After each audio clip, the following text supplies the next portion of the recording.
All right, the Michigan Wolverines got a huge recruiting win. They got a huge win without even playing a game. And it comes in more ways than one. This is a legacy recruit. This is someone that when I am watching the tape, I am excited about.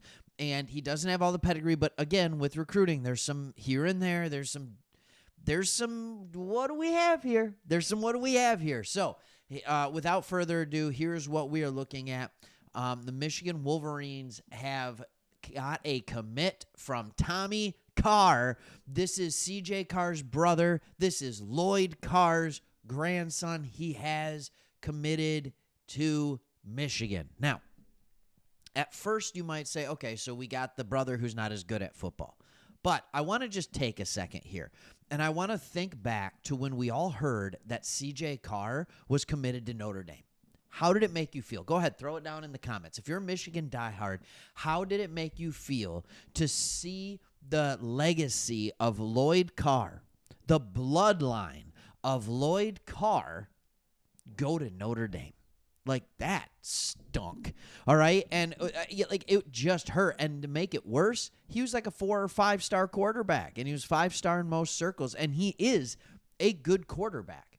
Now, what I don't understand is why Tommy is rated so much lower. And I'm going to get into a couple of the reasons why I think that might be, but there's also a couple of sites that show it. So I've been watching film on this guy since his flip a few days ago to Michigan. He was committed to Miami of Ohio, all right? So he was going to go play football in Ohio, which is another brutal hit to us. He's out of Saline High School, all right? And when he flipped over to us, this is a win in more ways than one. I'm going to talk about his talent in just a little bit. I'm going to talk about what I see in him, and I'm going to make an actual comparison for you as well. But what makes this is such a big deal is that he commits for the class of 2026.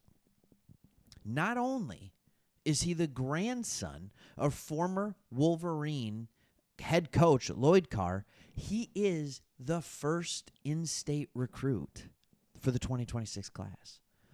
It is important that you have players with Michigan ties in your recruiting class. And I know everybody was talking about how this was more of an anomaly than a consistent, right? And how it was crazy that there were no players coming from the state of Michigan to go on this team. Well, now we do have one, and it also happens to be a legacy recruit. I love this. But I want to get a little bit more to what I saw and some of the other things that I'm seeing. First, I want to go to the recruiting because this is very interesting. The 247 composite, which takes into account all the recruiting sites, right? He's 851 nationally, QB 44 overall. Now, there's more than 44 Power 4 schools. So it would make sense that he would get a Power 4 offer. Number 16 overall player in Michigan. However, according to 247 Sports, he is the 19th quarterback in the class, 6th player in Michigan. He is a 4-star recruit with a 90 overall grade. Okay, so why the difference? Why the spread? And what do I think when I'm watching the film? So here's the weird comparison that I'm going to make. And I want you to go ahead, and I didn't watch highlights. I want to be really clear on that. I watched film from a game, right? Like, that's how I love watching film. Highlights are great. And you can make an argument over what's better to watch, right? So I used to be a teacher. Before becoming a pastor, I was a teacher. And there was always this argument over observations of teachers. Should we know the observations coming, or should it be random observations? I always made the argument that, hey, even if you know it's coming, like, if you're not awesome, even though you get an opportunity to prepare for an observation, like, then they know for a fact you're no good as a teacher.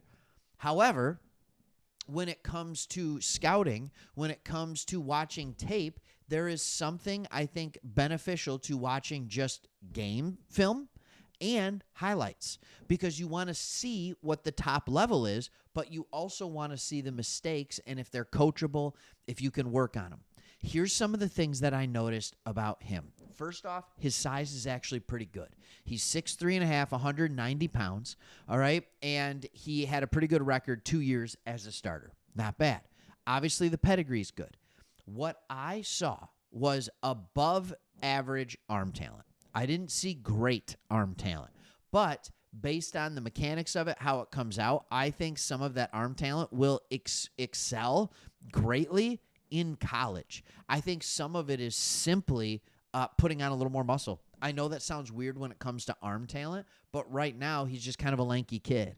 All right, so I think that's good. Here's the thing that I saw that was just remarkable to me. He looked like a seasoned college quarterback playing high school football. He went through his progressions so quickly. He could hit a seam route without problem. He could throw back shoulder throws consistently. Like, this is what he was doing. He knew when to move out of the pocket, and I saw him make great throws rolling to his right and rolling to his left. I saw him make fantastic throws out of the pocket. He was able to do that. He makes those difficult, anticipatory throws look absolutely effortless. All right? He was confident against man or against zone. He was able to put it in there absolutely. And if you look at the 247 Sports, when it talks about what he projects as, it's right here. It says profiles as an eventual Power 4 caliber starter in a pro spread system who can run an offense with efficiency and create explosives.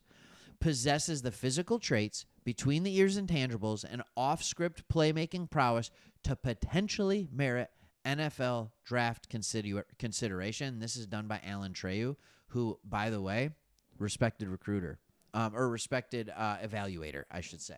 Now, I know in the last video that I made, there are really 3 ways in which you can evaluate a recruit. One, you can look at what the professionals are doing with the recruiting sites and say, okay, where do they rate? Now, with this one, large spread, large gap, absolutely. Large gap. You can also look at who offered them. All right, probably the next best offer in this case was Rutgers, Iowa State, Wake Forest. Those are the other Power 4 teams that offered him. All right. Other than that, he got offers from Miami of Ohio, Akron, Bowling Green, and Eastern. All right, so very interesting kind of list of offer sheets. So the offer sheet isn't impressive. And then there's always the third way, which is you watch the tape and you see what you think. I know this is going to be an out there take. Maybe we need to save this video for later. All right? I think there's a world where, yeah, I know we got Smeagol. I know we got all this kind of stuff. I know we have 4-star, 5-star quarterbacks on our roster coming in. I really do believe that this is a guy that can make the roster. And when I watch the film, I can't help, and I know this doesn't bode well for what he did at what he's doing in Minnesota right now. I can't help but see J.J. McCarthy. And I know that feels like a cop-out. Like, oh, you're just choosing a Michigan quarterback. No, that's what I see in him. And so that's what I'm looking at here. I see the comparison. It's the way the ball comes out of his hands, the way he throws it, the quick read. But to be honest with you, his processing was faster.